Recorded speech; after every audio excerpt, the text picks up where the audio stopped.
네, 하는 기자 아자 시작합니다. 법조팀 김정근 기자 나왔습니다. 저희가 상당히 궁금했어요. 그러니까 국회의원만 재판이 이렇게 늦어지는 건지, 이거 정치인 특권으로 봐도 되는 건지 답을 좀 주시죠. 모든 정치인 재판이 다 그런 건 아닙니다. 하지만 국회 패스트트랙 난동 사건이나 최강욱 의원 사건을 보면 충분히 그런 지적이 가능한데요. 먼저 패스트트랙 사건은 사안이 복잡한 사건이 아닙니다. 법원은 증인이 많아서 늘어진다고 설명하는데요. 검찰은 이미 국회 난동 장면이 담긴 CCTV 증거를 확보했거든요.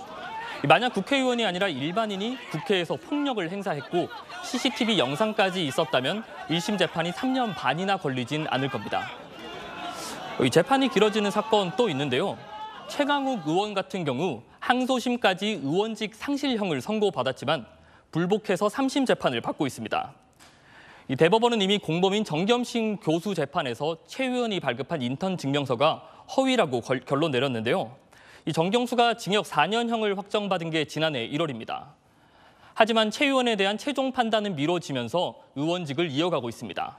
그러니까 미뤄지는 건 좀 사실인 것 같아요. 그러면 왜 그런지 보면 판사가 정치인을 봐주는 겁니까?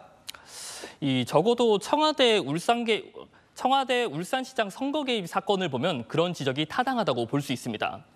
첫 증인을 부르기까지 재판 준비 기간만 무려 1년 10개월 걸렸는데 이 전례를 찾아보기 힘든 일입니다. 당시 야당이었던 국민의힘은 재판장인 김미리 부장판사의 정치적 편향성을 문제 삼았습니다. 조국 전 장관 재판과 울산시장 선거 개입 사건을 이례적으로 느리게 진행했기 때문입니다. 2018년 서울중앙지법의 인사 발령을 받은 김 부장판사는 원래 2년 발령 기한을 채운 2020년엔 인사가 났어야 합니다. 하지만 이례적으로 한 번 더 유임돼 2022년까지 같은 법원에 머물러 인사를 통한 재판 개입 논란까지 일었습니다. 그런데요, 이 선거법 위반 사건은 앞서 전해드렸지만 1심이 6개월 내에 나오도록 규정이 되어 있는데 그럼 그 규정까지 어겨가면서 그러면 하는 거예요? 네, 일반인 재판의 경우 이 구속 사건의 경우 6개월 안에 끝내는 게 대부분입니다. 네.